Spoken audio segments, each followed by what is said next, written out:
অনেকদিন পর আজকে আবারও খেতে ইচ্ছে করলো চিকেন পাকোড়া আর তোমাদের সাথে ভিডিও শেয়ার করতেছি। হ্যালো এভরিওয়ান, আসসালামু আলাইকুম। কেমন আছেন সবাই? আশা করছি সবাই ভালো আছেন। আলহামদুলিল্লাহ আমিও ভালো আছি।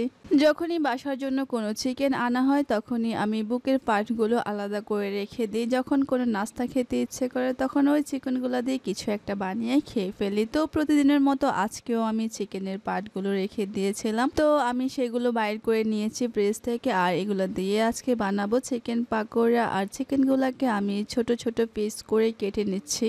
অনেকগুলাই চিকেন হয়েছে, আমি একটু বেশি করে নিয়েছি কারণ একটু বেশি করে খাবো, যেহেতু অনেক দিন পরে খাচ্ছি তার জন্য।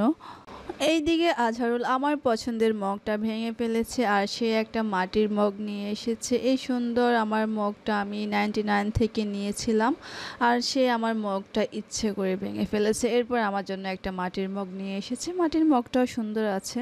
তো যাই হোক, চিকেনগুলো ভালো করে ধুয়ে নিয়েছি ছোট ছোট পিস করার পর, আর ভালো করে পানি সরিয়ে নিয়েছি। পানি থাকলে কিন্তু বেশি নরম হয়ে যায়, তার জন্য আমি পানি ভালো করে সরিয়ে নিয়েছি। এবার আমি সব মশলা দিয়ে দিচ্ছি: আদা বাটা, রসুন বাটা, ধনিয়া গুঁড়া, জিরা গুঁড়া, হলুদ, মরিচ, লবণ মানে সব মশলা, গোলমরিচ, একটা ডিম, তার সাথে কর্নফ্লাওয়ার, আটা, তার সাথে একটু চালের গুঁড়া, সব কিছু দিয়ে এবার ভালো করে মেখে নিচ্ছি। মাংসগুলো ম্যারিনেট করা তো শেষ, কিন্তু বাজার জন্য গিয়ে দেখি যে বাসায় তেল নেই। আর আজহারুল কাজ করতেছিল, ওকে এসে বলতেছি যে তুমি যে পাকোড়া খেতে চাচ্ছ বাসায়তে একটুও তেল নেই। আজহারুল তখন কাজ করতেছিল আর ওকে দোকানে পাঠিয়েছি। তখন রাতে 2টা বাজে, দোকান তো খোলাই থাকে। তো আজহারুল কিউট একটা তেলের বোতল নিয়ে এসেছে, অনেক সুন্দর দেখতে বোতলটা। আজহারুলের মানিব্যাগে 50 টাকাই ছিল, কারণ এত রাতে টাকা উঠানোর সব দোকান বন্ধ হয়ে গিয়েছিল, তার জন্য এই 50 টাকা দিয়ে এই ছোট্ট বোতলটা নিয়ে এসেছে। আমাদের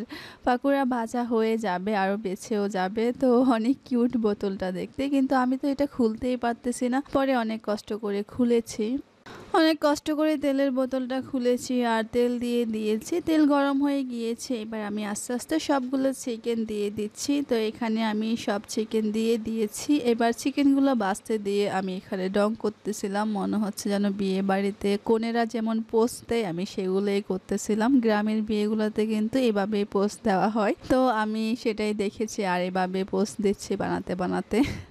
যাই হোক, অনেক ডং করেছি। এবার চিকেনগুলার সুন্দর একটা কালার চলে আসতেছে, তার জন্য ভালো করে নেড়ে ছেড়ে দিচ্ছি আর সুন্দর কালার চলে এসেছে। এবার আমি সবগুলো তুলে নিচ্ছি আর বাকি যে চিকেনগুলো ছিল সেগুলো আমি আবার দিয়ে দিচ্ছি। আর এগুলোকেও আমি সেম ভাবে ভালো করে ভেজে নিয়েছি। এবার সবগুলোই তুলে নিয়েছি আর এই তো আমার সবগুলো চিকেন ভাজা শেষ। তো যাই হোক, আমি সবসময় এভাবে চিকেন পাকোড়া বানিয়ে খাই আর তোমাদের সাথে ছোট ছোট ব্লগগুলো শেয়ার করি। তো যাই হোক, আজকে এই পর্যন্তই। সবাই ভালো থাকবেন, নিজের খেয়াল রাখবেন, আমার পেজটা অবশ্যই ফলো করবেন। আল্লাহ হাফিজ।